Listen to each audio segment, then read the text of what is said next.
Arratsaldeon, muy buenas tardes, bienvenidos a esta segunda parte de nuestros informativos aquí en Tele7. Tenemos muchas cosas que contarles y ganas de compartir esta tarde de martes 22 de marzo con mucha información, mucha actualidad y por supuesto también con nuestros invitados que irán hablando y charlando con nosotros, con nosotras en torno a esa actualidad. Empezando además por algo que ya viene desde hace unos días y que está paralizando casi el país. La huelga de los transportistas, de los autónomos, que está dejando los lineales de los supermercados vacíos y que están haciendo ver que son, por supuesto, súper necesarios. Pues el Gobierno estatal plantea a los transportistas una bonificación de 500 millones de euros en el gasóleo. En una reunión que ha mantenido el Gobierno con las grandes empresas del sector del transporte y la logística, pues el Gobierno estatal ha ofrecido una reducción efectiva en el precio del carburante equivalente a 500 millones de euros. Las grandes patronales piden perdón por el paro en el sector, aunque recuerdan que ellos no han convocado ni secundado este parón, esta huelga. Los pequeños transportistas han comunicado desde ya que continuarán con los paros de forma indefinida. Es decir, a pesar de este anuncio del Gobierno español que plantea esa bonificación de 500 millones de euros en el gasóleo, se mantiene el paro en el transporte. Ya vamos por el 9º día de huelga y los transportistas no abandonan esas movilizaciones. Las asociaciones minoritarias convocantes de este paro indefinido del transporte cumplen ya esos 9 días, casi 10 días, y han asegurado que no van a volver a sus puestos de trabajo a pesar de ciertos acuerdos o licencias que están llevando a cabo. Mientras tanto, la ministra de Transportes, Movilidad y Agenda Urbana del Gobierno estatal, Raquel Sánchez, se va a reunir nuevamente el próximo viernes para especificar esa cuantía específica de la bonificación por medio del denominado gasóleo profesional. La reducción del precio de este gasóleo profesional se aplicará a partir de la entrada en vigor de un Real Decreto Ley que se aprobará, eso sí, en nuestra opinión, la mía personal, el 29 de marzo, en línea con lo anunciado ya en otros estados de la Unión Europea, según ha explicado la propia ministra de Transportes, Raquel Sánchez, al término de la reunión con el Comité Nacional de Transporte por Carretera. Como decimos, es algo que que los transportistas no entienden, que se espere hasta el 29 de marzo para que se haga efectivo algo que se necesita desde ya mismo. Estamos hablando del próximo martes, que es 29 de marzo, queda una semana entera, muchos días, muchas horas, para que los transportistas estén en casa y que les sea más caro, como decimos, salir a trabajar que producir y transportar esos alimentos. Y ya lo estamos notando, como decimos, en los supermercados. Vamos a escuchar a la ministra de Transporte, Movilidad y Agenda Urbana, Raquel Sánchez, sobre ese bonificación o ese bono de 500 millones de euros en el gasóleo que ya anunciamos que no convence a los autónomos y que que han anunciado que van a mantener la huelga y los paros.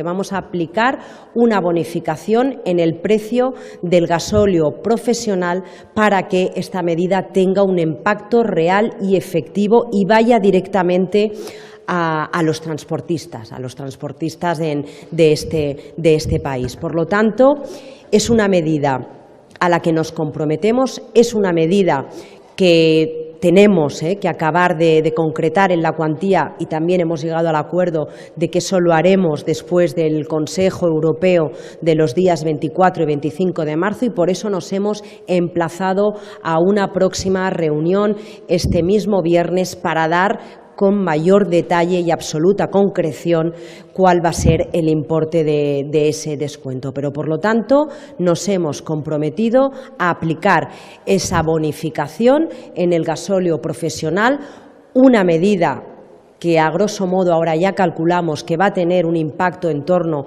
a los 500 millones de euros y que, por lo tanto, queremos, e insisto, ha sido una medida que entendemos que es eficiente, que es eficaz y que va a tener un impacto directo en este sector.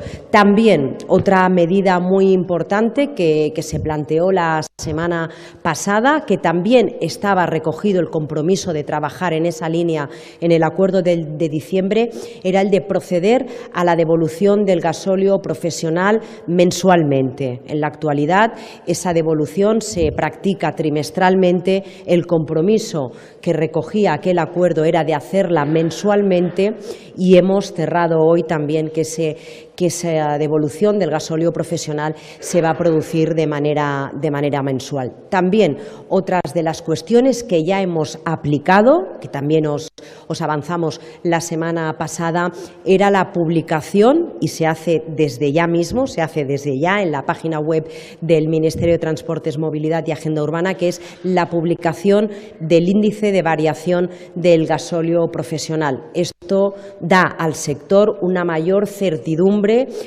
a la hora de conocer y de prever cuál va a ser los impactos de esa variación del precio del gasóleo. Por lo tanto, yo creo que recogemos esa buena voluntad que ha existido por parte del Comité Nacional de Transporte por Carretera, ese compromiso firme, ineludible, que ha manifestado siempre el Gobierno y este Ministerio con un sector estratégico, pero que hemos abordado toda esta crisis y que esta cuestión complicada, y estos últimos días yo creo que desde el rigor, desde la seriedad y evidentemente condenando en todo momento la violencia, las coacciones, las amenazas que algunos, la minoría, han proferido contra sus propios compañeros.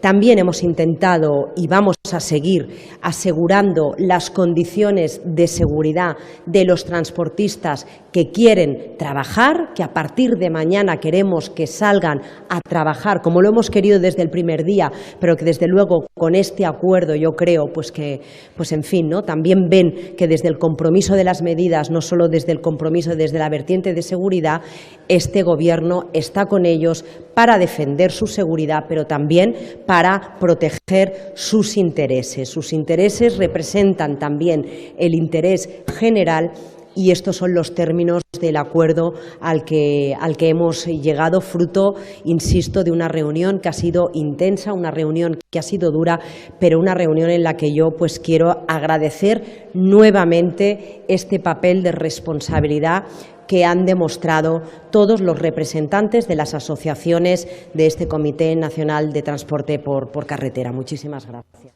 Bueno, y otro de los puntos claves de los titulares, seguimos hablando de esa invasión de Rusia, la invasión de Putin a Ucrania y las consecuencias que también están teniendo, ya que estamos notando aquí en la economía, ¿no? en nuestro país. En este caso, el consejero de Economía y Hacienda, Pedro Azpiazu, ha informado tras el Consejo de Gobierno vasco de las medidas de financiación que se van a articular de forma inmediata para paliar los efectos de esta guerra a través del Instituto Vasco de Finanzas y del Cargi. El Gobierno vasco pone encima de la mesa medidas concretas e inmediatas, según sus palabras, algo muy necesario.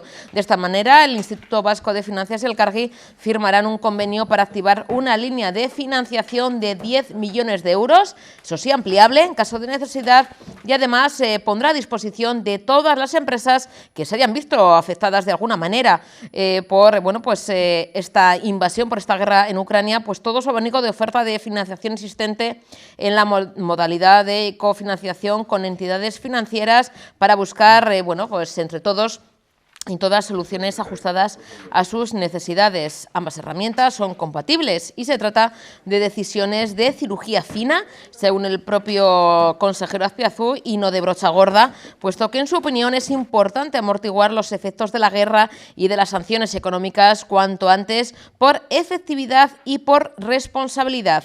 Además, el consejero Pedro Azpiazu ha dado a conocer que, motivado por las consecuencias de la guerra en Ucrania, el Gobierno vasco ha revisado las previsiones de crecimiento para la economía vasca, por el cual se apunta a un crecimiento del PIB vasco del 4,5% en 2022, 2,2 décimas inferior a la previsión anterior.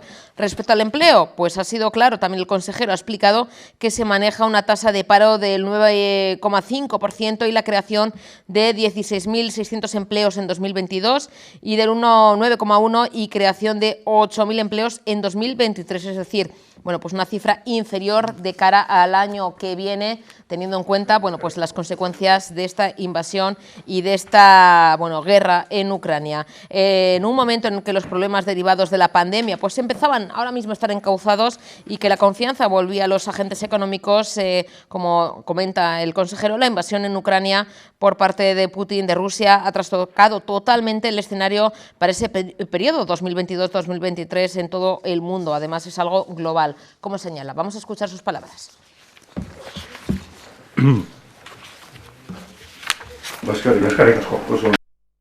Hoy planteamos dos medidas financieras de cirugía fina. Creo que hay que acertar con el diagnóstico e ir al motivo del problema para instrumentar adecuadamente las políticas. De cirugía fina decía que se van a articular de forma inmediata y que podemos implementar desde el Gobierno vasco. En primer lugar, se firmará un convenio entre el Instituto Vasco de Finanzas y el CARGI para activar una línea financiera inicialmente de 10 millones, ampliable en caso de necesidad. Y digo ampliable en caso de necesidad porque ampliaríamos todo lo que hiciera falta en este sentido. Una línea específica para aquellas pymes que mantengan como socios comerciales a empresas ucranianas, rusas o bielorrusas y cuya actividad y transacciones económicas se vean afectadas por el conflicto armado actual directamente. Se concederán préstamos entre 50.000 euros y 1 millón con un plazo a 3 años y con una carencia de hasta 12 meses a un tipo de interés del Euribor 12 meses más un diferencial del 1,25%. Por otro lado, también se pondrá a disposición de todas las empresas que se han visto afectadas de alguna manera todo su abanico de oferta de financiación existente en la modalidad de cofinanciación con las entidades financieras para buscar soluciones ajustadas a sus necesidades. Estas operaciones no tienen unas condiciones determinadas y fijas. Se trata de cubrir las necesidades que les han surgido a las empresas por la guerra, por lo que tanto los importes, plazos y tipos de interés se deben de fijar conjuntamente entre la entidad financiera con la que trabaje la empresa y el Instituto Vasco de Finanzas. Ambas herramientas son compatibles. Nos hemos visto obligados a revisar las previsiones de crecimiento económico para la economía vasca. En estos momentos, y teniendo en cuenta todas las variables de entorno posibles, se apunta a un crecimiento del PIB vasco del 4,5% en el año 2022, 2,2 puntos inferior a la previsión anterior. Y hacemos también un avance de crecimiento del 4,1% para el año 2023. Bien, respecto al empleo, se maneja una tasa de paro del 9,5% y la creación de 16.600 empleos en 2022. Los datos anteriores planteaban una tasa de paro del 9,2% y del 9,1% y la creación de 8.000 empleos nuevos para el año 2023. En un momento en que los problemas derivados de la pandemia empezaban a estar relativamente encauzados y que la confianza volvía a los agentes económicos, la invasión de Ucrania por parte de Rusia ha trastocado totalmente el escenario para el periodo 22-23 en todo el mundo. La economía vasca se está viendo ya perjudicada por las consecuencias de la guerra y las sanciones impuestas al país agresor, y las afecciones son variadas e intensas, como ustedes conocen. A expensas de una inminente solución a nivel europeo y estatal para los problemas de naturaleza más estructural o a largo plazo, el Gobierno vasco pone encima de la mesa medidas concretas e inmediatas. Es importante realizar un buen diagnóstico y que las decisiones que ahora se tomen sean consecuentes y adaptadas a las necesidades ciertas. Decisiones de cirugía fina, decía, y no de brocha gorda. Es importante amortiguar los efectos de la guerra y de las sanciones económicas cuanto antes, por efectividad y responsabilidad. Las empresas pueden, desde ya, ir presentando las solicitudes al CARGI, de manera que podamos ir avanzando en la adjudicación, digamos, en la resolución de los créditos que se vayan a poner en circulación. una crisis económica no estamos creciendo al 4,5%. Entonces, el crecimiento es un crecimiento sólido, insisto. Es un crecimiento, además, que ya nos hubiera gustado crecer a estos ritmos hace unos cuantos años, ¿no? Es verdad que pasamos una pandemia y estamos recuperando esos niveles prepandemia. Pero, en todo caso, el crecimiento es un crecimiento económico importante. Lo que se ha producido es ahora que el crecimiento económico previsible para este año va a ser inferior en 2,2 puntos al que pensábamos que podía haber sido el de este año, y en ese sentido, digamos, es una mala noticia económica. Pero en todo caso la economía sigue creciendo un 4,5%. Nuestra previsión es que el año 2023 lo haga en un 4,1%. Estoy hablando, por lo tanto, de crecimientos sólidos desde el punto de vista económico, con la consecuente generación de empleo que tiene, ¿no? Entonces, la situación es complicada, más yo diría que por lo humanitario, casi que por otras cuestiones, o que fundamentalmente, que tiene consecuencias económicas importantes, pero que no supone eso una caída de la producción ni un aumento del paro, sino que lo que supone es una ralentización, una demora en el crecimiento económico que, bueno, pues que en gran parte también espero que se recupere el año 2023. Bueno, y tenemos al otro lado, y es un auténtico placer pues hablar con ella y poder verla, porque bueno, pues la hemos seguido y hemos contactado, pero no es lo mismo que tenerla así, aunque sea a distancia por el tema de esta pandemia, porque bueno, ella ahora mismo reside en Madrid, pero pues sí, es vasca, es baracaldesa además. Conectando con la tierra, pues tenemos a Eva Martín Muñoz. Eva, buenas tardes, Arratsaldeon. Encantada, encantada. Bueno, Eva, que yo te lo he preguntado un montón de veces, esto parece que ya es un tópico, nos repetimos los periodistas, las periodistas como Lajo, pero sí que tienes el seudónimo Samantha Eking, pero tú dices para las entrevistas y para, para eso es, para la gente cercana, Eva, ¿no? Sí, además que la mayoría de libros los publico con mi nombre real, o sea, lo de Samantha Eking ha sido casi un experimento con algunas obras y no creo que lo vaya a usar otra vez. ¿Cómo funcionaba ese experimento? Porque a veces, Eva, que sí que es verdad que el nombre también pesa, ¿no? No sé si para bien o para mal, e incluso muchos autores, escritores que, bueno, pues para incluso participar en algunos certámenes literarios, en algunos premios muy conocidos de renombre, pues incluso utilizan seudónimos y luego descubrimos quién está detrás realmente de ese seudónimo y yo no sé realmente por qué, es para que seamos más accesibles, o para que el jurado no tenga el peso del nombre. A ver, bueno, claro, estamos mezclando cosas. Imagino que cada uno tiene una motivación distinta. Por ejemplo, el tema de los concursos, muchos concursos incluso exigen un seudónimo, con lo cual ya ni siquiera es decisión del propio autor. También depende del género, y tanto del género literario como de tu propio género, hay editores o agentes literarios que también recomiendan un seudónimo. Por ejemplo, se llevan mucho eso en la romántica. La romántica está plagada de seudónimos, incluso de hombres que se hacen pasar por mujeres o mujeres que se hacen pasar por hombres. En este caso, lo mío fue algo distinto, fue por sortear ciertos inconvenientes que tenía, una batalla legal que tenía con Amazon, y entonces puse ese nombre mientras se solventaba el problema. Cuando una vez que se resolvió, pues ya volví a mi nombre. El nombre, además, Eva, que está muy ligado también aquí a tu tierra, que sé que mucha gente nos está viendo y que, bueno, pues que está disfrutando por fin, ¿no?, de esta entrevista aquí en casa, como decimos. Y Eva, bueno, thriller, fantasía, terror, no siempre van unidos, ¿no? O sea, porque son géneros, bueno, que hay veces que sí, se pueden incluir y hay veces que no. ¿Dónde te encuentras más a gusto? ¿O no hay por qué elegir? Porque a mí es que me gusta mucho la hibridación. O sea, incluso en una novela de terror tengo incluyo puntos de humor, un humor igual más negro, más ácido. En libros que son más de humor también le pongo un toque gótico, un toque terrorífico, y me gusta mucho jugar con los límites y jugar con un género y con las expectativas que da ese género y romperlo de alguna manera. Entonces, ¿más cómoda? Pues no lo sé. Yo diría que el thriller, el terror y el humor son mis tres pilares, y luego los uno. Además, en momentos de tensión, ¿no?, que muchas veces, bueno, pues nos deja sin aliento, pones ese toque de humor, ¿no? De humor negro para relajar, para sorprender. Esto es algo que también es sello tuyo de identidad, ¿no? En momentos de subidón, del decir, pues ahora pongo un toque para que desconcertar un poco también al lector, ¿no? Sí, desconcertar o relajar bueno, también forma parte de mi carácter. Yo cuando estoy muy preocupada o nerviosa, pues siempre tiro de humor, porque creo que riéndose se lleva todo mejor. Eva, ¿desde cuándo escribes?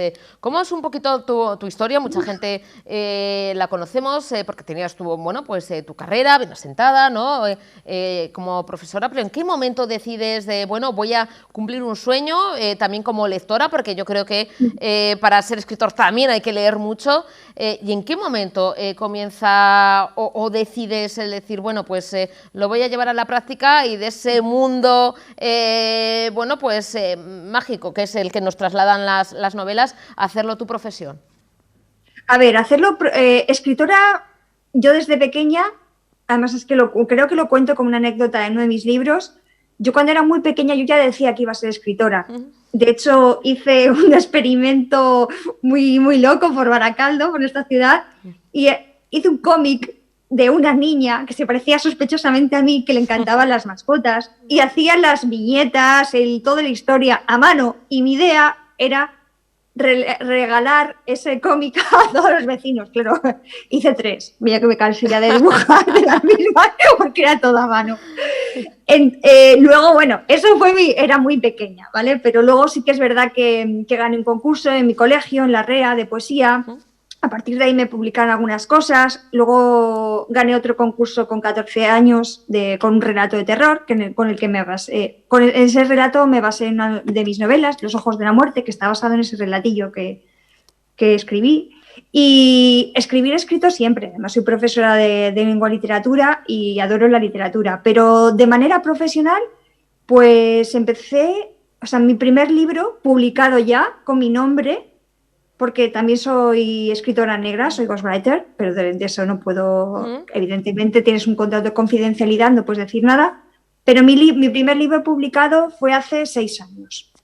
O sea que me dedico a ello hace 6 años. Eva, ¿te dio vértigo ese primer libro tuyo, el publicarlo, abogando por la autopublicación, ¿no? Porque Eva también, como en otros sectores, y siempre decimos, no son buenos momentos para la lírica, tampoco para el tema literario, porque hay muchas complicaciones y todo lo que no conocemos del mundillo literario, de las editoriales y demás. Siempre se ha apostado por la autopublicación, porque la gente te conozca y demás. ¿Cómo te animas? ¿Había miedo o no sé decir, bueno, pues esa incertidumbre, ¿no?, de cómo va a reaccionar el público con esa primera novela ya tuya? Ni siquiera me lo planteé. O sea, yo tenía una historia que contar, que era justo empecé pues con uno de los libros más personales que tengo, que es la primera entrega de mi saga, de Seres Malditos, y necesitaba publicar esa historia. Ni siquiera, no fui ni a editoriales, ni a agentes, ni nada.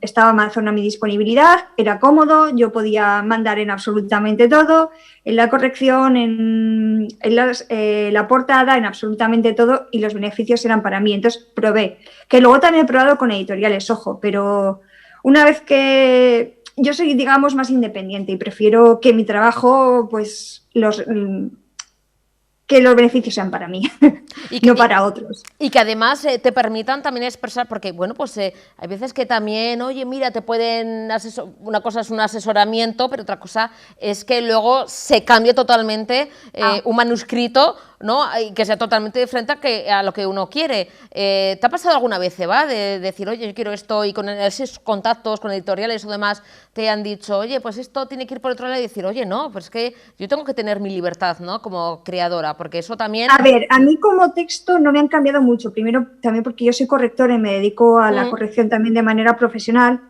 Y sí que tuve problemas con el tema de la maquetación del libro, que soy muy puntillosa y me gusta que las maquetaciones sean un poco, por un lado, bonitas y luego que sigan unas normas, ¿no?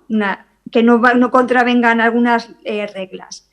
Y también con la portada, pero no, a nivel de texto no he tenido nada. Luego, yo como editora, tampoco con siempre he sugerido pequeños cambios a mis autores. O sea, nunca les he cambiado el texto de una manera muy grande, se les da el texto con los pequeños cambios, que son más bien de estilo, o una errata o algo así, pero no se modifica gran cosa y nunca, no he visto problemas nunca. Ni yo como autora, ni como editora, no he visto nunca problemas de ese sentido. Yo creo que esos son quizás las grandes editoriales que trabajan de una manera más impersonal, quizá con un gran equipo. El corrector va por un lado, el autor va por otro y no hay una conexión o un trato directo. Eva, y en ese, bueno, enfrentarte al tema de creación, a esa página en blanco, ¿no? A esa primera página en blanco de, bueno, por dónde empezar, ¿no? Argumento, personajes, el mundo, momento histórico. ¿Cómo se empieza? Para también la gente que muchas veces nos ve, ¿no? Y oye, preguntarle a los autores que ya son consagrados, que ya tienen un nombre, bueno, pues ¿cómo se empieza, no? Porque el pánico de esa hoja en blanco, como decimos, bueno, no sé si existe, Eva, y cómo uno se plantea empezar a contar una historia, que luego todo se va desarrollando, pero ¿cómo es ese primer enfoque? A ver, esto es en mi caso, porque yo digo que hay tantos escritores como personas, o sea, que cada uno tiene su propio método y yo ni siquiera sigo el mismo método en cada libro. O sea, el primer libro surgió en mi cabeza a través de un microrelato que publiqué en Facebook en su día, tuvo mucho éxito, lo fui ampliando y dije, uy, si esto puede convertirse en una novela.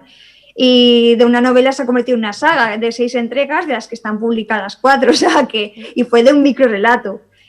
Otro salió de este relato que escribí con 14 años que te he comentado.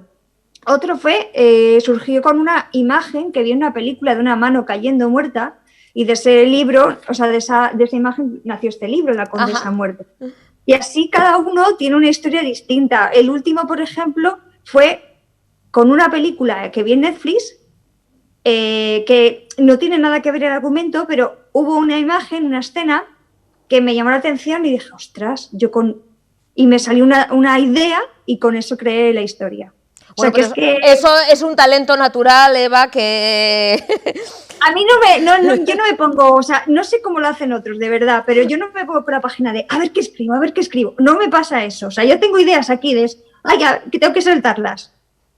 Que es necesario, además salen e influyen como los personajes, que es otra de las preguntas que siempre hacemos, ¿no? Los periodistas en cuanto a todos esos personajes, ¿no? que pululan, que viven, ¿no? A través de tus novelas, de tus libros, y que, bueno, pues buenos, malos, medio malos, terribles, terroríficos, pero todos tienen un lugar en tu corazoncito, ¿no? Porque son creaciones tuyas, Eva. Sí, ¿Cómo se hace los malos muy buenos? Claro, para desarrollar esos personajes, imagino que te costará también en algunos momentos el, bueno, uno malo, muy malo, pero decir, bueno, pero es que es mi personaje. A ver, a mí no me gusta lo maniqueo, o sea, no tengo grandes personas buenas, grandes personas malas, o sea, yo tengo gente imperfecta, y eso sería el resumen de toda mi obra, gente imperfecta, que vivan los grises, ni blanco ni negro, los grises, exacto, ¿no? Y que además incluso, y cojo un tópico de uno que parece al principio muy bueno, y no lo es, uno que parece muy malo, que le estás odiando en una página y 10 páginas más adelante te descubres llorando con él por algo que le pasa. Pues ese tipo de cosas, porque al final es el más real. Nadie es plano, nadie es absolutamente bueno, absolutamente malo. Y incluso una persona que quieres y te parece maravillosa tiene días insoportables que le darías una bofetada. Es como la vida misma, es así, Eva, y también algo que antes comentábamos, ¿no? De la tierra, ¿no? De Baracaldo. Hay veces que es necesario hacer las maletas y marchar, bueno, pues para continuar, no sé si una carrera, nos falta mucho aquí todavía para estar a la altura de, bueno, grandes capitales como Madrid o Barcelona, ¿no? En el tema, por ejemplo, literario, editorial. Sí, en el panorama literario sí, yo creo que falta quizá más ayudas institucionales a nivel de ferias, porque entre que están muy limitadas por el tema de que los precios son excesivos en comparación con otras zonas. Sant Jordi es muy factible para un autor, para una editorial, pero una feria de Durango, pues no, porque es carísima y además está limitado también el tema del idioma. Y creo que sí que falta ahí algo más de empuje, de ayuda porque tenemos grandes autores. Yo tengo compañeras, estoy pensando en compañeras más bien, pero también hay escritores que conozco y que cada una en su género y son maravillosas. Y dices, ¿por qué no se les da más empuje, más apoyo? Sí. Yo estoy de acuerdo, Eva, porque bueno, pues la verdad es que de esta tierra estamos exportando muchas autoras, muchos autores, porque bueno, pues porque aquí hace falta un poquito más apoyo institucional, más ferias y un poquito de más movimiento en lo cultural. Eva, ¿tienes previsto, estás en mente ya, porque tienes un montón de novelas, es que viendo la página web que pueden visitar Tengo 12. de Eva, o sea, es una maravilla, además hay variedad y variedad de público, porque esto es algo que Sí. te mueves muy bien como pez en el agua también en redes sociales, tienes un montón de seguidores que lo hemos visto, porque anunciando, ¿no?, la entrevista te siguen un montón de gente, y Eva, eso también es algo bueno, que al final no sea un tipo de novela dirigida solamente a cierto tipo de público, Mira, ¿no? cuando yo empecé a publicar, yo quería simplemente contar mis historias y ser leída, que es lo que queremos todos, ¿no? Un artista quiere vivir de su arte y que la gente disfrute. Y ese era mi primer objetivo.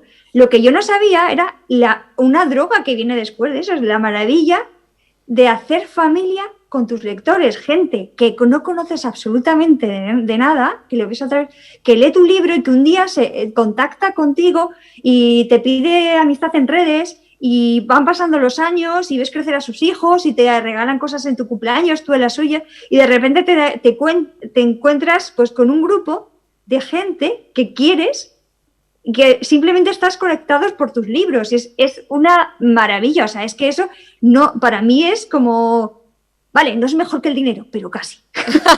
Hombre, es que la gran comunidad y ese feedback que se produce, la verdad es que ahora mismo con redes sociales, que nos llega todo de manera inmediata, Eva, además de firmas de libros y demás y de ferias, la verdad es que es algo que también se agradece. Los autores agradecéis también ese encuentro, ¿no? Aunque sea a través de redes, ¿no? Con Sí, que alguien te dice, ¿no?, lo que le ha parecido de la novela, que le ha hecho sentir. De hecho, yo a mis lectores siempre les obsequio, a mis lectores que tengo más cercanía con ellos, siempre les hago personajes en los libros, siempre, con sus nombres, sus apellidos y demás. Oye, qué bueno. Eva, ¿en qué historia estás trabajando ahora mismo? Pues bueno, ahora estoy trabajando en una novela un poco atípica, bueno, todas son atípicas y distintas entre sí, pero esta es todavía más distinta, que tiene que ver con el maltrato, una relación de maltrato. Y bueno, pues evidentemente es muy lo más serio que he escrito nunca, ¿vale? Porque aquí sí que no... Sigue habiendo, porque soy yo, entonces siempre hay un puntito del humor, porque creo que también desde el humor se pueden contar muchas cosas y que calen mejor. Pero es una novela dura y realista, muy realista, no tiene nada que ver con la fantasía ni nada. ¿Un cambio de registro total que necesitabas también como autora? Es que no me lo planteo, yo escribo lo que necesito en ese momento.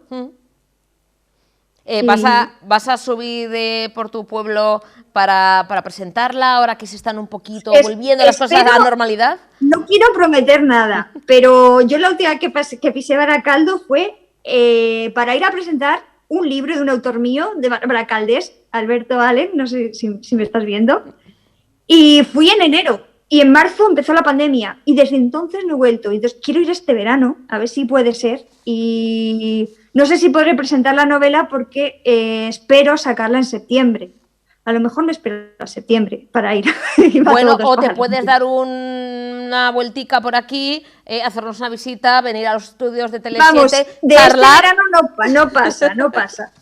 Hecho, Eva, porque estaremos encantados de darte un abracito, sí, nos tomamos besazo, un café. Nos tomamos un café, eso es, unos pinchitos, nos damos un poquito de poteo aquí por Baracaldo, por esta maravillosa tierra. Y una palmera que de te coco, echa de menos.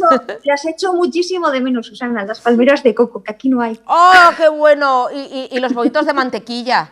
Y el pastel vasco y el pastel de arroz, bueno, y las carolinas, que es también muy nuestro. También las carolinas, también las hecho de menos, no hay. Pues venga, si vienes para este veranito, aunque sea darte una vuelta, aunque luego vuelvas otra vez en septiembre, te invito yo a la Carolina. Venga, está firmado, nos ven. Está hecho. Me comprometo yo a una buena Carolina, pero bien, bien, hermosa. Eva, muchísimas gracias, ha sido un placer conocerte, verte, aunque sea a unos kilómetros de distancia, pero de esta manera, que nos acerca la tecnología. Y lo dicho, corra de mi cuenta la Carolina, el bollo mantequilla, el pastel de arroz, lo que tú quieras, y un vinito, un chacolí, lo que haga falta. Un besazo enorme. Es que ricasco, Eva. Agur. Un besito, agur. Bueno, y continuamos también con noticias, con información. En este caso, ayer mismo se celebraba la Comisión de Salud en el Parlamento Vasco. Fue larga, fue intensa. La verdad es que hubo varios puntos, fueron muchas horas de desarrollo, de comparecencia, en este caso de los grupos de la oposición y también estuvo presente la consejera de Salud del Gobierno vasco para responder a esas preguntas y presentar en este caso o dar explicaciones sobre el nivel de cumplimiento del Plan Oncológico de Euskadi 2018-2023. Una pregunta o una interpelación que venía desde el grupo Euskal Herria Bildu por parte de Rebeca Ubera y que contestaba, como decimos, la consejera Gotzone Sagardui. Vamos a escuchar sus palabras y cómo responde, da explicaciones a esa interpelación o a esa cuestión que partía del grupo Euskal Herria Bildu. De los 39 objetivos planteados, prácticamente la totalidad se están llevando a cabo. Algunos se han alcanzado de forma completa y otros presentan un desarrollo parcial. Hay muchas de las acciones a nivel de promoción de la salud y de modelo asistencial que continúan desplegándose. Solo la mitad de los objetivos pretendidos en el área de medicina personalizada y de investigación e innovación se han implementado, por lo que serán áreas prioritarias de desarrollo en los próximos años. El resumen del grado de cumplimiento de objetivos a diciembre de 2021 es el siguiente. La persona como eje de la atención. 2 objetivos. Objetivo 1. Mantener la mejora continua en la supervivencia del cáncer, de forma que se mantenga la actual tendencia observada en el periodo 2000-2012. Este es un objetivo que solo se puede valorar a largo plazo y que deberá tener en cuenta las consecuencias de la pandemia por COVID y sus efectos sobre las personas más vulnerables, como son las personas con enfermedades oncológicas. A nivel global, en los próximos años es posible que se observe cierto impacto negativo de la pandemia en la supervivencia de los pacientes con cáncer, aunque los datos disponibles a día de hoy nos hablan de un descenso significativo de las tasas de mortalidad durante el periodo 2020 y 2021. Objetivo 2. Desplegar un plan de formación. Empoderamiento de pacientes supervivientes de cáncer. Ya está desplegado desde mayo de 2021 el curso online para profesionales del Plan Oncológico de Euskadi, redirigiendo la mirada de la enfermedad a la persona. Y además se celebró una jornada en mayo de 2021 con el título "Y de repente el cáncer irrumpió en mi vida". Se está realizando el curso de formación para profesionales sobre cuidados paliativos. Además, los talleres Paciente Dicía, Cuidando mi salud después del cáncer, que se imparten desde 2018, pasaron a modalidad online en el segundo semestre del 2020 por la pandemia para garantizar su continuidad. 1. La acción intersectorial en oncología, promoción de entornos saludables y programas de diagnóstico precoz poblacionales. 17 acciones. Objetivo 3. Promover la práctica de actividad física de la población siguiendo las pautas y estrategias definidas en el Plan de Actividad Física de Euskadi. Se incluyen en este objetivo el proyecto Bizi Orain para la promoción del ejercicio físico en pacientes con cáncer, desarrollado entre 2019 y 2020. Este proyecto ha recibido el premio Gaitus Sport 2021 en la categoría de Buenas Prácticas en la promoción de la salud a través de la actividad física. Proyecto Oncofrail, consistente en un estudio interinstitucional con la participación de la OSI Araba, OSI Bilbao Basurto y OSI Donostialdea, en colaboración con los 3 institutos de investigación, que consiste en la promoción del ejercicio físico adaptado en pacientes oncológicos mayores. Objetivo 4. Implementar la estrategia de iniciativas para una alimentación saludable para la población de Euskadi. El plan Iniciativas para una alimentación saludable en Euskadi, promovido por las áreas de salud, educación y agricultura del Gobierno vasco, busca fomentar la salud a través de lo que comemos, que es, en muchos casos, responsable del auge de enfermedades crónicas como las cardiovasculares, la diabetes y en algunos tipos de cáncer. Contempla 18 iniciativas que van desde la reducción del consumo de sal y azúcar a la promoción de frutas y verduras de temporada o el impulso a la alimentación saludable en los comedores escolares, entre otras muchas. Además, se busca la adhesión de diferentes empresas y entidades a dichas iniciativas para hacer visible el cambio en los hábitos alimenticios que se está intentando promover en la sociedad vasca. Objetivo 5. Disminuir la prevalencia de consumo de tabaco y proteger a la población de Euskadi del humo del tabaco mediante las medidas previstas en la estrategia Euskadi libre del humo del tabaco. Kerik Gabeko Gazteak, el programa que tiene por objeto prevenir el consumo de tabaco en la población escolar, en los últimos 5 años ha contado con la participación de 350 centros y aproximadamente 30.000 escolares. Kerik Gabeko Herriak. Este año 2022 se está lanzando este proyecto tras el pilotaje del año pasado en el que participaron 8 playas. Se trata de concienciar y de intentar disminuir el consumo de tabaco en espacios al aire libre donde la normativa permite fumar. En concreto, playas y zonas de baño, entornos de parques infantiles y entornos escolares. Así, además, se contribuye a la mejora del medio ambiente. Hospitales libres de humo. Euskadi cuenta también con una red vasca de organizaciones sanitarias libres de humo integrada por 9 organizaciones sanitarias. Abandono del consumo de tabaco. Osakidetza pone a disposición de quienes han tomado la decisión de dejar de fumar diversos recursos con el fin de que puedan elegir aquel que más se adecúe a sus necesidades y circunstancias. A través de los centros de salud pueden optar por un tratamiento presencial, individual y o grupal, un tratamiento no presencial, teléfono de ayuda gratuito y programa grupal online para dejar de fumar y una app de terapia combinada.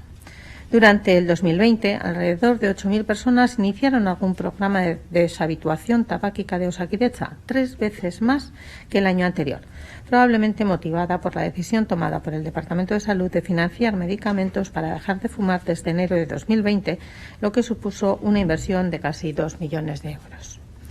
Objetivo 6. Disminuir la prevalencia del consumo de alcohol en la población vasca. Proyectos que se llevan a cabo en relación con el alcohol. Programa de prevención del consumo de alcohol en el ámbito educativo, en el que en 2021 han participado 5.368 alumnos y alumnas en 298 talleres realizados en 105 centros educativos de 38 municipios. Prevención del consumo de alcohol en el ámbito festivo y de ocio, en el que han participado 3.865 jóvenes, 2.042 chicos y 1.823 chicas, en 43 intervenciones realizadas en 30 municipios. Servicio de formación en reducción de riesgos asociados al consumo de alcohol y otras drogas, dirigido a personas que trabajan o vayan a trabajar en contacto con jóvenes y menores de edad, en el que han tomado parte 411 profesionales, 213 hombres y 198 mujeres, en 30 talleres realizados en 17 municipios. Prevención del consumo de alcohol a través de las artes escénicas, en el que han participado 2.366 jóvenes, 1.247 chicos y 2.366 chicas en 42 representaciones realizadas en 21 ayuntamientos. Campaña Zaindu, en la que se elaboran y distribuyen materiales para ser utilizados en intervenciones de calle y facilitar así un consejo breve de prevención del consumo del alcohol. Han colaborado 20 municipios y se han repartido 10.900 alcoholímetros cualitativos, 10.700 regletas que sirven para comprobar los efectos del alcohol según el peso y el género, 5.300 trípticos alcohólagas Yaquín, en los que se desmitifican las creencias que banalizan el consumo de alcohol, y 475 carteles Elige la foto del verano, en los que se invita a las y los jóvenes a disfrutar de la vida sin necesidad de consumir alcohol. Objetivos 7 y 8. Promover acciones para la optimización de la prescripción de pruebas diagnósticas en las que se utiliza radiación ionizante. Y promover la aplicación de protocolos específicos consensuados para la realización de pruebas con radiación ionizante para el conjunto de la organización, con el fin de reducir la variabilidad. En diferentes comisiones de tumores, OSI de Áraba, ya participan especialistas en medicina nuclear, valorando las indicaciones de las pruebas, trabajando también en consensos de petición de pruebas. Además, en esta OSI se valoran las solicitudes de pruebas altamente ionizantes como el PET-TAC, optimizándose las indicaciones. Bueno, y es un auténtico placer recibir en este programa a Xavier Ochandiano. Él es concejal de Desarrollo Económico, Empleo y Comercio del Ayuntamiento de Bilbao. Xavier, buenas tardes. Arratsaldeon. Hola, ¿qué tal, Susana? Arratsaldeon, bye.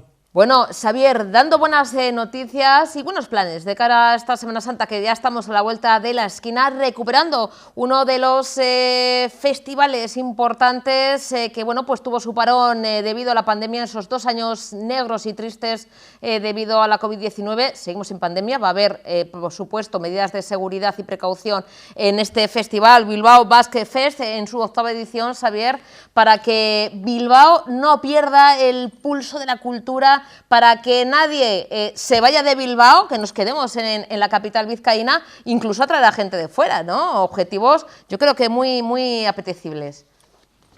Sí, pues la verdad es que hoy es un día, diría que de celebración y de nueva generación de ilusión, ¿no?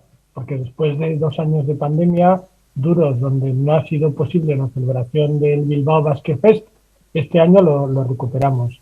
Las expectativas de corte turístico a corto o medio plazo son positivas, debemos de ser prudentes también en esto porque estamos en un contexto complejo, pero son positivas, y de alguna manera recuperar a Basque Fest pues es el mejor de los síntomas, ¿no? Recuperamos más de 200 actividades entre los días 13 y 17 del próximo mes de abril, pues con el ámbito de la gastronomía, de la cultura, del deporte, de todo lo que tiene que ver con la identidad vasca en nuestra ciudad. Y como tú bien decías, Susana, que es una oferta de alta calidad que es perfectamente válida para todos los turistas que nos visiten, incluso gente de nuestro entorno más próximo que pueda optar por Bilbao, y también para los bilbaínos y bilbaínas que nos quedamos en Semana Santa, que también los hay. Fíjate, Xavier, yo parezco un poco, en este caso, la abuela cebolleta, que siempre he hecho la mirada atrás y cuento anécdotas, bueno, pues del pasado reciente, porque como decimos que somos de la quinta, Xavier y yo, casi, bueno, Xavier yo creo que igual un poco más joven, y yo me acuerdo, ¿no?, de hace unos años, antes de iniciativas como esta del Bilbao Basque Fest, que, bueno, pues pone en marcha el Ayuntamiento de Bilbao desde hace, como decimos, 8 años, en que antes de estas iniciativas, Bilbao, yo me acuerdo que cuando estaba el difunto Iñaki Azcuna, el alcalde, pues decía, ¿no?, que nadie escape en Semana Santa. Semana Santa en Bilbao era como calles vacías, no había nadie, ¿no? Era, madre mía, solo faltaba el Espino corriendo por las calles, que estaba todo cerrado, toda la hostelería cerrada, comercios y demás, y era algo como muy triste, ¿no? Gracias a iniciativas como esta, Xavier, y dinamizando la ciudad, pues no solamente nos quedamos en Bilbao, sino que traemos a esos turistas.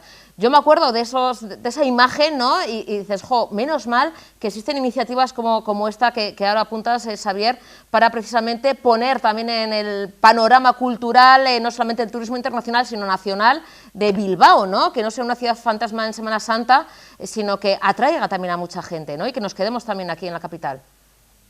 Sí, yo también tengo ese recuerdo, ¿no?, de hace ya muchos años, seguramente pues cuando éramos más jóvenes, ¿no? Sí.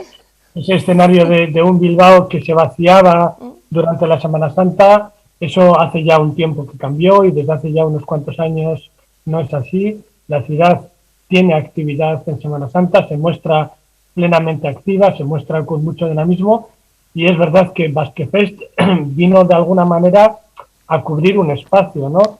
Yo, bueno, también tuve la suerte de tomar parte, incluso antes de ser concejal de este ayuntamiento, en una edición 0 de Basque Fest a nivel técnico, y bueno, ya intuíamos que la dinámica de la ciudad estaba cambiando y que también desde el ayuntamiento teníamos que proponer argumentos en positivo para las personas que nos visitaban y para las personas que se quedaban, ¿no?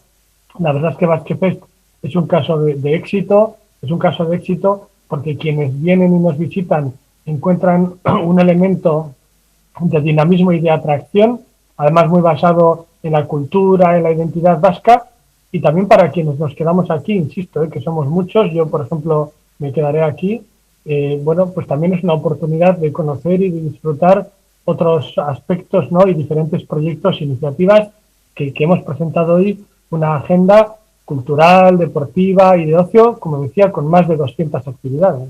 Como comentabas, Xavier, se ha presentado hoy mismo, hay actividades en su mayoría gratuitas, además relacionadas con la gastronomía, la música, Rick-Roll, el deporte, el cine, son más de 200 actividades, más de 300 artistas y también en diferentes lugares, ¿no? Se trata también, Xavier, de que todo Bilbao, ¿no?, intentando llegar también a todos los lugares, pues podamos disfrutar, ¿no?, de esta apetecible, ¿no?, este apetecible menú. ¿Cuáles son un poquito así a bote pronto, ¿no?, porque son muchas actividades, pero lo que vamos a poder disfrutar y los escenarios, ¿no, Xavier? Porque también es interesante el que no se centralice todo en un lugar, sino que también haya oportunidad a otros espacios, ¿no?, en la capital vizcaína. Sí, así es. Pues empezaríamos la agenda el miércoles a la tarde en Azcuna Centroa con eventos de corte musical. Además invitamos a 3 festivales vascos para que hagan también su presentación en Bilbao y a partir de ahí los días jueves, viernes, sábado y domingo, bueno, tenemos por la mañana y por la tarde diferentes tipos de actividades, como tú bien decías, en diferentes entornos. La carpa del Arenal con ese Choco Grumet va a seguir siendo el epicentro de actividades, pero desde Azcuna Centroa, pasando por Archanda, pasando por García Rivero, incluso alguna iniciativa muy innovadora, ¿no?, y muy curiosa para el público familiar en el Parque de Echevarría, alguna producción propia teatralizada con un toque deportivo en el frontón del Club Deportivo de Bilbao, pues bueno, van a enriquecer toda la agenda, como decía, cultural, deportiva y social de Basquefest. Se nota además, Xavier, cómo bueno, se recupera con ganas, siempre hay ganas, pero después de 2 años de parón, como decimos, bueno, pues se pone toda carne en el asador, como decimos, toda la chuleta, que somos aquí vascos y vascas, en la parrilla, porque hay novedades, ¿no? Además, fomentando, ¿no?, y mostrando también nuestra lengua, que es el euskera, para también que la gente conozca con diferentes carteles, con diferentes frases. Hay novedades y hay también, por supuesto, esa importancia a nuestra lengua milenaria, que es el euskera. Sí, obviamente todos somos turistas en algún momento de nuestra vida y allá donde vamos queremos conocer lo auténtico de ese entorno, lo auténtico de ese país. Y en nuestro caso, uno de los elementos identitarios fundamentales es la lengua, ¿no? Y al final el euskera es un eje transversal en todo Basquefest, que tiene lugar en el deporte, pero tiene también lugar en la cultura, al igual que en la música. La producción propia, por ejemplo, que tiene un componente en euskera importante, pues va a versar sobre la cultura y un teatro vasco, también con actividades deportivas. Y esto es una producción propia que es la primera vez que hacemos en Basquefest, que tendrá lugar en el frontón del Club Deportivo. Además, vamos a tener la oportunidad de contar con 2 eventos, uno de Abru Belchak, que es un teatro de calle que tuvo un premio a la mejor actividad de teatro callejero en el Estado el año pasado, y también una actividad de tipo musical que está pendiente de definir el lugar, pero realmente muy interesante. Abierto a todos los públicos, Xavier, que es algo que también siempre recordamos, ¿no? Que bueno, pues que al final en estos días, en esta Semana Santa, como comentas, del 13 al 17 de abril, pues incluso los chiquis también van a estar de vacaciones, van a poder disfrutar, bueno, de esa cultura vasca, de ese festival, porque es algo abierto a todo el público, ¿no? A gente, como decimos, que visita de fuera, pero también a la gente que se queda, que nos quedamos aquí, pero también con ese guiño los más jóvenes. Sí, sin ninguna duda. Bueno, yo de hecho para todas aquellas personas que lo quieran, por supuesto pueden ver el programa y descargárselo en la página web. Yo mismo tengo 3 hijos pequeños y os garantizo que hay una actividad de una competición de perros pastores que va a tener lugar en el Parque de Echevarría, que es competición oficial de Vizcaya de perros pastores, un plan estupendo para la familia, y además los Herrik Irolak, que tendrán lugar frente al kiosco del Arenal. Los Herrik Irolak también tienen un componente, además del deportivo. Bueno, pues hay unos Herrik Irolak chiqui que va a permitir que también los más pequeños de la familia puedan, bueno, practicar, disfrutar y jugar. La verdad es que tenemos muchas actividades, como comentas, Xavier se ha presentado hoy, ahí está la página web, bueno, y toda la información del Ayuntamiento de Bilbao, organizadora de este Bilbao Basque Fest, y que, bueno, pues seguiremos hablando, porque yo creo que esto merece el recordarlo antes de Semana Santa, así que no te vayas muy lejos, Xavier, que lo mismo volvemos a hablar, espero que dentro de poquito, y seguiremos hablando de buenos planes, que la verdad es que se agradece y que es muy necesario, además, poder disfrutar de una capital llena de vida, capital vizcaína que es Bilbao, y que, bueno, pues tengamos esa manera también de atraer a gente de otros lugares, que falta nos hace el turismo, ¿verdad, Xavier? Fundamental, y además Semana Santa puede ser un buen momento para intentar recuperar un poco la normalidad, ¿no? Sin ninguna duda, y decía antes que las expectativas son buenas, con prudencia pero buenas, incluso las expectativas para lo que se presume la temporada de primavera-verano en relación al turismo son buenas. No debemos olvidar de que el turismo ya es un sector económico importante en nuestra ciudad, genera del orden del 7,5% del Producto Interior Bruto, y estamos hablando de muchas personas de las que dependen su empleo, ¿no? Al final estamos hablando de un sector generador de empleo. Y es un elemento fundamental. Veremos cómo va esta primavera-verano, pero bueno, las expectativas son buenas. Intentamos, si no estar a niveles de 2019, de prepandemia, pues bueno, andarle cerca. Pues nada, Xavier, a ver cuando nos tomamos un chacolí, que siempre nos vemos trabajando. Todo no es justo tampoco, ¿eh? Y además tomar un chacolí en digital es difícil, así que a ver si en Basque Fest tenemos oportunidad. Hecho, Xavier. Un besazo enorme, es que ricasco, gracias siempre por aceptar nuestra invitación y por ser tan amable. Bueno, un beso enorme, gracias, Xavier. Todo el equipo, bye, agur. Gracias, agur, Xavier. Bueno, vamos a seguir con, bueno, pues en este caso, bueno, pues dentro de esa comisión de salud, como decíamos, dentro de esa comisión de salud del Parlamento Vasco, en este caso hablando de cómo se gestionó la pandemia durante, bueno, pues los momentos más duros de la COVID-19. Pues bueno, un informe de la UPV, la Universidad Pública, la Universidad del País Vasco, sobre ese sistema sanitario vasco durante, bueno, pues esos momentos duros durante la pandemia de la COVID-19. El sistema sanitario vasco acusó los efectos de esta pandemia, pero según este informe, en ningún momento se llegó a ver colapsado y mostró una gran resiliencia ante la pandemia, un gran aguante y una manera de gestionarla de la manera adecuada en un escenario de máxima presión, además, y demanda asistencial. Estamos hablando de que bueno, pues hemos sufrido diferentes olas durante estos 2 años.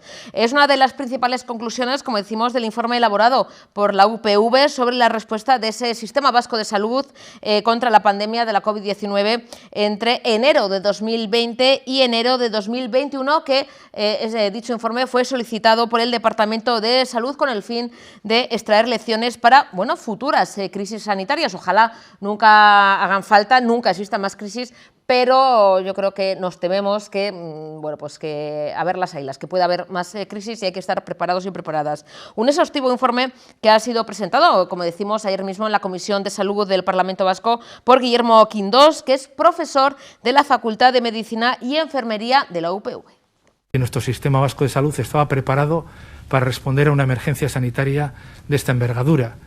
La respuesta seguro que todos la tenemos en la cabeza y es más o menos evidente, ¿no? No estábamos preparados, ni estaba preparado probablemente ningún sistema sanitario en el mundo, ni aquellos que se consideran inicialmente que eran los que estaban más preparados, pues han padecido pues situaciones muy parecidas. Bien, de alguna forma los ámbitos que hemos evaluado pues eran los de gestión de crisis, la capacidad del sistema, la información y comunicación a la ciudadanía, y vamos a ir viendo un poco algunas respuestas o un resumen general de estas respuestas, ¿no?, de la evaluación. Hemos utilizado en esta, digamos, exposición como un resumen de las tablas que podéis encontrar entre las páginas 15 y 20 del informe. Es mucho más resumido, hemos elegido lo que nos pareció un poco más llamativo, más atractivo, y vamos a empezar por los diferentes ámbitos, ¿no? El primero, gestión de la crisis. Pues uno de los problemas detectados, muy evidente, pues era la cobertura legal, que era insuficiente realmente pues para desarrollar medidas que desde el punto de vista sanitario nos parecen eficaces, ¿no? simplemente el confinamiento u otras medidas posteriores, han encontrado, digamos, una base bastante débil desde el punto de vista legal y, bueno, pues incluso podríamos decir que algunas de las que se adoptaron posteriormente han recibido críticas o se han considerado inadecuadas posteriormente desde el punto de vista judicial, ¿no? También eso es un poco la columna de la izquierda que siempre vamos a utilizar para problemas detectados, ¿no? En el centro, cosas que nos parecieron positivas dentro de lo que se hizo, ¿no? Como fue la activación del LABI, que aunque no estaba preparado, digamos, para este tipo de emergencias puramente sanitarias, pues ha desarrollado una labor bastante importante. Y también aquí podríamos decir que dentro de las acciones desarrolladas importantes están los planes Biziberri 1 y 2. ¿Qué áreas de mejora habría en esta parte de gestión de la crisis? Pues las áreas de mejora evidentes son que nos hace falta unas normas más adecuadas para dar cobertura legal en situaciones similares, para tomar, digamos, medidas urgentes que puedan afrontar esta crisis, desarrollar o tener planes, digamos, específicos de respuesta en situaciones parecidas a esta y no solo parecida a la COVID, incluso en situaciones de emergencia sanitaria que pueden acompañar pues al cambio climático o que podrían acompañar una situación como la que estamos viendo ahora con la invasión de Ucrania, ¿no? Bien, otro de los ámbitos era salud pública y aquí la verdad es que encontramos bastantes problemas, ¿no? Realmente, evidentemente, tuvieron que tomar una serie de decisiones en un momento de incertidumbre. Tenían un personal que nos parece insuficiente, de hecho, pues a lo largo, digamos, de la evolución de la pandemia se ha ido dotando cada vez de más personal, incluso se han tenido que buscar alternativas para solucionar esto.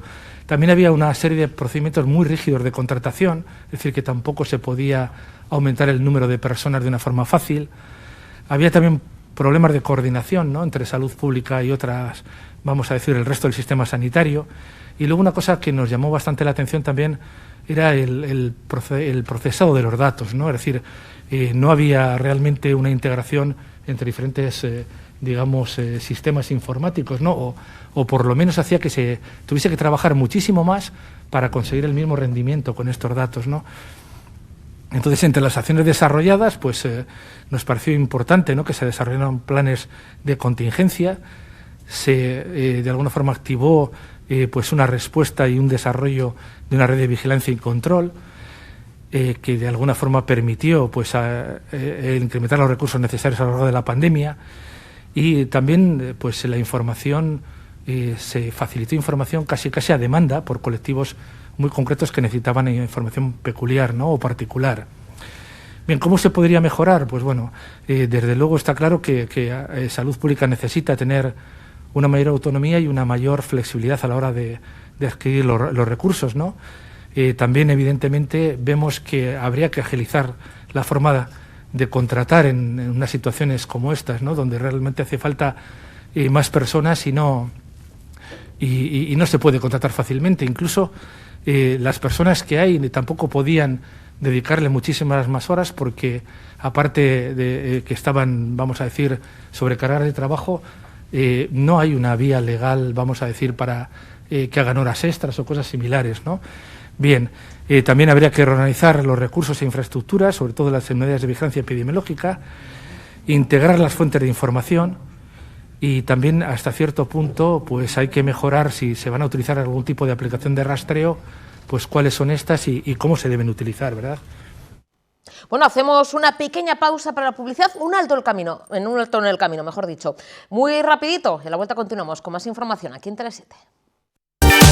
Continuamos en nuestros informativos aquí en Tele7 y hoy se ha celebrado el Consejo de Gobierno Vasco con diferentes temas. Ha estado presente también, además, como antes comentábamos, del consejero Pedro Azpiazu, también el portavoz del Gobierno Vasco, Bingen Zupiria. Ha hablado de diferentes temas, uno de ellos, pues algo de rabiosa actualidad y que preocupa muy mucho, que es la crisis, el parón en los transportes, la huelga de transportistas, de los autónomos, que está paralizando no solamente solamente aquí Euskadi, sino el país, todo el Estado español, con esa huelga, esa subida de los combustibles, falta de combustibles y falta también alimentos en los supermercados. Bueno, pues el portavoz Bingen Zupiria se ha referido precisamente a, bueno, pues a esa escasez o a esa, bueno, pues ese miedo de no tener alimentos. Dice que el abastecimiento está asegurado, pero eso sí, pide a la ciudadanía pues un poquito de responsabilidad, de ser consecuentes y de no, bueno, pues comprar más allá de lo que necesitamos, que no tenemos que acaparar, porque de esa manera lo que vamos a provocar es que suban los precios. Vamos a escucharle.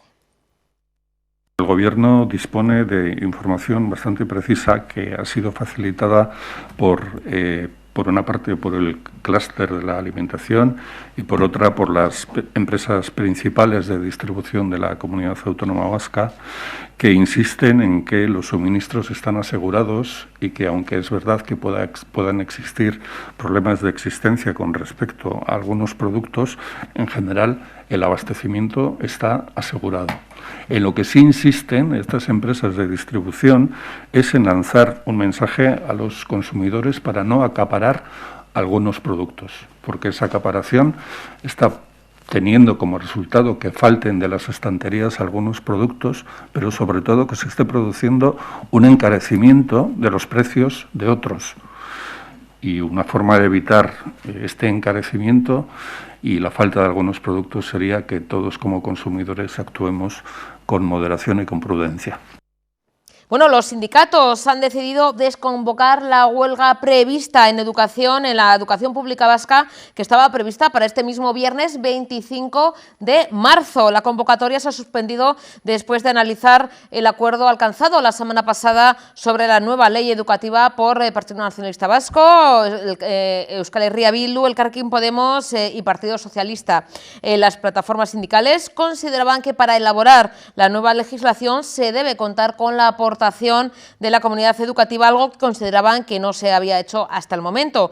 Su principal reivindicación es que la futura ley se centre en lo público y que se supere el actual sistema dual respecto a la enseñanza concertada. La comunidad educativa considera que el euskera debe estar en el centro del modelo educativo público para garantizar la inmersión y que todo el alumnado pues adquiera una competencia lingüística adecuada. Para hablar y valorar esta suspensión, como decimos, no hay huelga en la educación que estaba prevista para este viernes, una valoración que hace, como decimos, el portavoz del Gobierno vasco, Bingen Zupiria.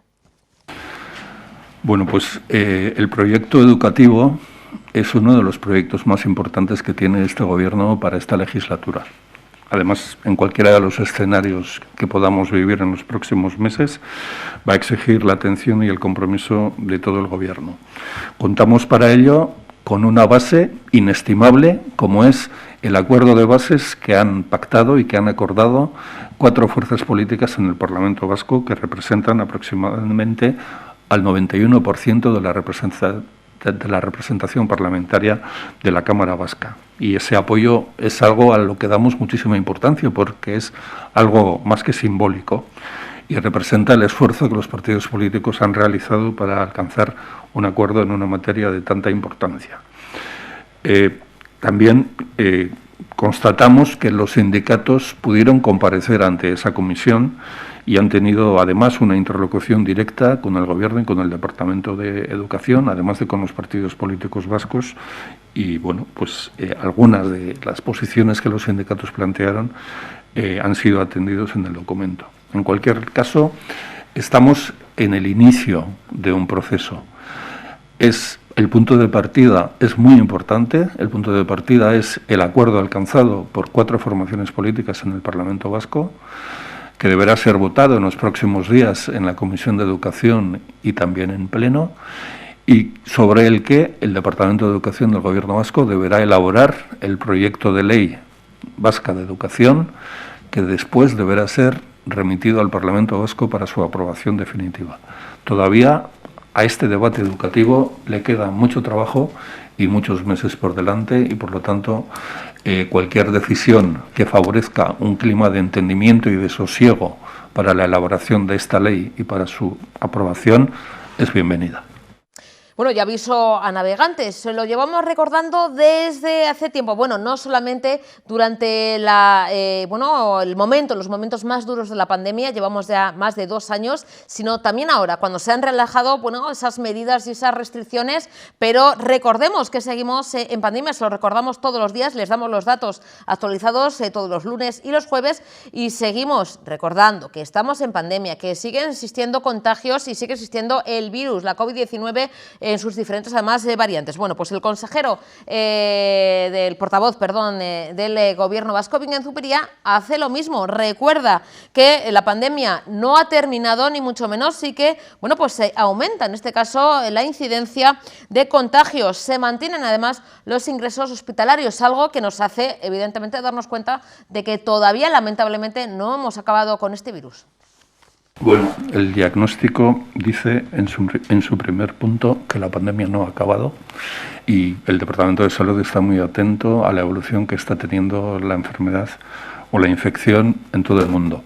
Se está prestando especial atención a las situaciones de confinamiento que está planteando el gobierno chino en algunos de sus estados y también al crecimiento de contagios que se está produciendo en toda la Unión Europea. En lo que respecta a Euskadi, los datos que hoy ha aportado la consejera vienen a ratificar los que ayer se hicieron públicos en el informe semanal. Ha crecido algo la incidencia a 14 días, muy poco, y se mantienen estables los números de personas hospitalizadas y de UCIs. Estamos asistiendo semanalmente a unos ingresos hospitalarios de entre 23 y 25 personas y no conseguimos estabilizar el ratio de reproducción de la infección o del contagio, ¿no?, que sigue situándose por encima de 1. Entonces, estamos muy atentos a la evolución que se está produciendo para sacar más conclusiones.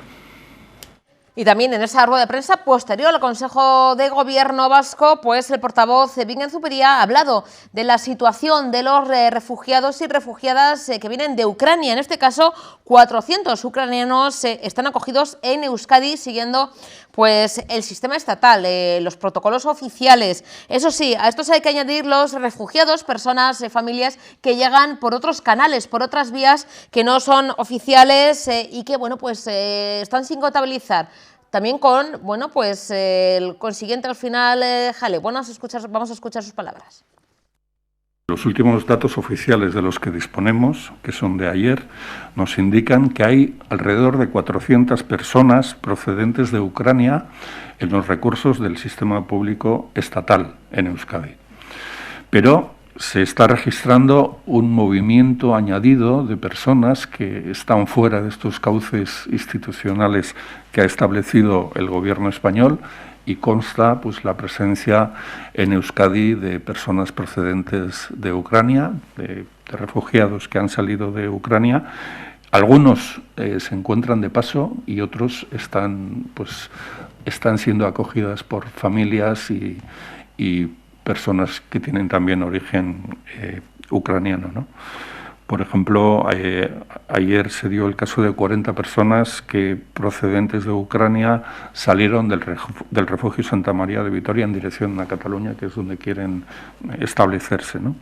Bueno, entonces voy a insistir en algo que hemos insistido también los días pasados, en que la Administración Autónoma del País Vasco ha puesto a disposición de la ciudadanía un teléfono que atiende la Cruz Roja, el teléfono 945 22 22 22, que cuenta con 15 operadoras y que ha recibido ya más de 1.400 llamadas, algunas efectuadas desde otras comunidades autónomas que no disponen de este servicio.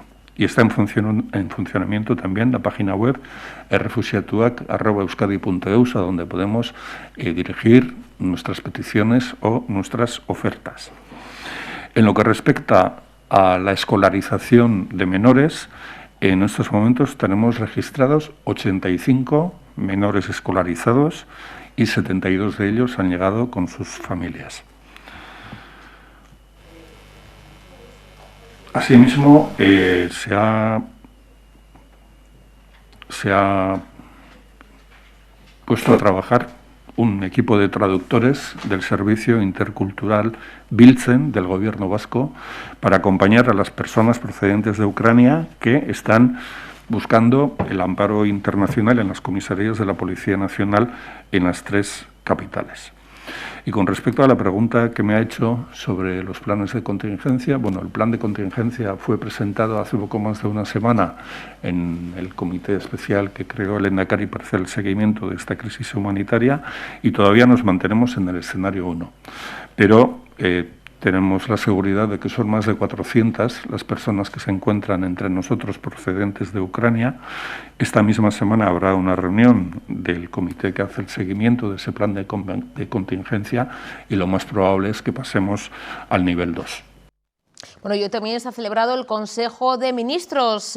La portavoz del Gobierno estatal, Isabel Rodríguez, ha anunciado pues la aprobación al bono cultural que ya anunció en su día el presidente del Gobierno, Pedro Sánchez, durante pues esa negociación parlamentaria de los presupuestos generales del Estado. En concreto, un proyecto que desarrolla un bono para incentivar el consumo de cultura entre los jóvenes que cumplan 18 años durante este año 2022 y por un importe valorado en 400 euros para gastar, como decimos, en cultura. Además, también anuncia la portavoz del Gobierno, Isabel Rodríguez, pues la aprobación en el Consejo de Ministros del Estatuto de Artistas. Una apuesta importante del Gobierno en lo que se refiere al apoyo a la cultura, al sector cultural, por las consecuencias que padecieron tras la crisis del COVID, pero también como promoción de la cultura en la población joven, de un acceso a una ciudadanía comprometida y anclada en la cultura en nuestro país. Se trata de la aprobación ya del Real Decreto que regula el bono cultural, que, como saben ustedes, se contempló ya en los presupuestos generales del Estado. Le damos forma con este Real Decreto.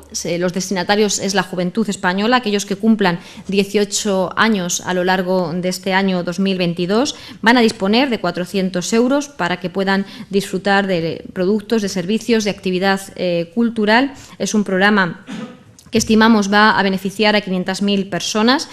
Hay distintos usos que se le puede dar a este programa, que se hará a través de una tarjeta monedero. 200 euros de este programa pueden ser invertidos en arte en directo, en vivo, patrimonio cultural, artes audiovisuales, entradas a espectáculos, a música en directo, a cine, a museos, a bibliotecas. También 100 euros para bienes culturales y en soporte físico, libros, revistas, y también 100 euros para consumo digital o en línea, para plataformas musicales, de lectura, audiovisuales, etcétera. Como les decía, este programa ya fue recogido en los presupuestos generales del Estado con una partida de 210 euros y es un programa querido para el Gobierno, por a quién se dirige, a los jóvenes que recién cumplen y adquieren la mayoría de edad en nuestro país, y también por el sector al que tratamos de atender. Y el segundo asunto relacionado con la cultura y con un carácter amplio es el nuevo estatuto para el artista. Es una modificación de las relaciones laborales, era una demanda histórica del sector. Se le da respuesta de esta forma a una actividad muy específica, con unas condiciones muy extraordinarias, no solamente a las actividades artísticas, sino a todas aquellas que las acompañan desde el punto de vista de auxiliares técnicos o auxiliares para otro tipo de desarrollo. Es un nuevo régimen de contratación, una modalidad específica. El contrato laboral artístico es la incorporación de una relación laboral especial de actividades técnicas y auxiliares también, porque era un sector donde estaba muy afectado por la contratación fraudulenta, por falsos autónomos, y donde existía desprotección también por parte de los trabajadores cuando no estaban desarrollando las actividades que en algunos casos son puntuales. Se adapta, por tanto, a la legislación y a la demanda de este sector. Se trata de modernizar y de ampliar el concepto de actividad artística. Era una normativa muy antigua y, por tanto, se incorporan también otro tipo de concepto de arte, sustituyendo al concepto antiguo de artistas en espectáculos públicos, incorporando actividades culturales en el ámbito de las artes escénicas, audiovisuales o musicales. Como digo, era un compromiso con el sector, quedó pendiente de la reforma laboral y con ello damos también cumplimiento a este compromiso por parte del Gobierno. Bueno, y antes hablábamos con Saber Ochandiano, hablando de ese Bilbao Basket Fest, bueno, esa iniciativa del Ayuntamiento de Bilbao para fomentar la Semana Santa en Bilbao, en la capital vizcaína, para atraer a turistas, quedarnos también en Bilbao y ofrecer, bueno, un sinfín de actividades. Bueno, pues también desde el Gobierno vasco se ha presentado, en este caso bajo el nombre Visite Euskadi, una nueva campaña que invita a visitar y vivir Euskadi en general en Semana Santa. Una campaña que, bueno, pues lleva este eslogan, ¿no? Visit, que es, bueno, visitar en inglés, y Visi, también vida en euskera, para invitar a todos y a todas a vivir una experiencia diferente en Euskadi en esos días festivos de Semana Santa. El consejero de Turismo, Comercio y Consumo, Javier Hurtado, del Gobierno vasco, ha presentado esta campaña de Semana Santa para el turismo de toda Euskadi, que se, bueno, dirige al turismo nacional, además de también incluir el turismo del sur de Francia y parte de Portugal, convirtiendo la visita a Euskadi en vivir una experiencia única. Con sus palabras ya nos despedimos, eso sí, mañana les invitamos a vivir una experiencia única y espero que también, bueno, provechosa, disfrutando los informativos de aquí de Tele7, de su casa. Cuídense, un besito, Virarte, agur. Visit es venir y no quererte ir. Es mesa y sobremesa. Sol y shirimiri. Visit es recuperar colores olvidados. Escuchar el silencio. Es venir y vivir. Visit es visitar el lugar que por unos días será tu hogar. Como saben, a principios de año, coincidiendo con la Feria Fitur, realizamos un balance de la evolución del turismo en 2021, que nos abría un escenario esperanzador respecto a la recuperación del sector en este 2022. Y es que en 2021 recuperamos 1,2 millones de viajeros respecto a 2020, con un crecimiento del 83%. Conseguimos paliar la caída del turismo internacional y atraer un 32% más de turistas nacionales, sobre todo con un buen segundo semestre de 2021 respecto a 2019, con cifras superiores en agosto y octubre en entradas, pernoctaciones y tarifas medias. Las conclusiones que se extrajeron de la propia Feria de Fitur eran que el turismo nacional se recuperaría de cara a Semana Santa y verano, y que el turismo internacional probablemente se ralentizaría hasta otoño. Somos conscientes de que las cifras no llegaban todavía a los niveles prepandémicos y que el sector ha sufrido mucho con la crisis, pero las expectativas eran favorables a una recuperación como indicaban los diferentes expertos y estudios. A día de hoy, el panorama mundial nos ha vuelto a enfrentar a la incertidumbre con la invasión de Ucrania, en la que obviamente lo más importante es el drama humanitario, pero que tiene también efectos económicos y de movilidad que afectan a diversos sectores, entre ellos el sector del turismo y del transporte. El secretario de Estado de Turismo, Fernando Valdés, explicaba hace una semana que si bien la guerra obviamente iba a afectar al sector turístico, aún es pronto para ver un efecto claro y que de momento las previsiones para Semana Santa se mantienen especialmente positivas.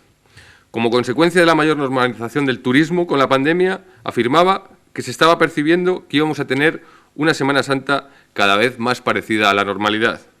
De igual forma se han manifestado diferentes destinos nacionales y en estas circunstancias seguiremos trabajando con la incertidumbre que nos ha estado obligando a barajar diferentes escenarios y con la mirada puesta en seguir apoyando e impulsando a nuestros sectores en su actividad. Durante la pandemia nos pidieron que no dejáramos de promocionar el destino Euskadi y así lo hicimos. Y así lo seguiremos haciendo, mostrando la gran variedad y posibilidades de un territorio seguro, acogedor y que por sus dimensiones facilita la movilidad y la diversidad. Por ello, hemos planteado para Semana Santa una campaña principalmente nacional, incluyendo el sur de Francia y parte de Portugal, que por su cercanía y sintonía creemos que son a día de hoy los mercados preferentes.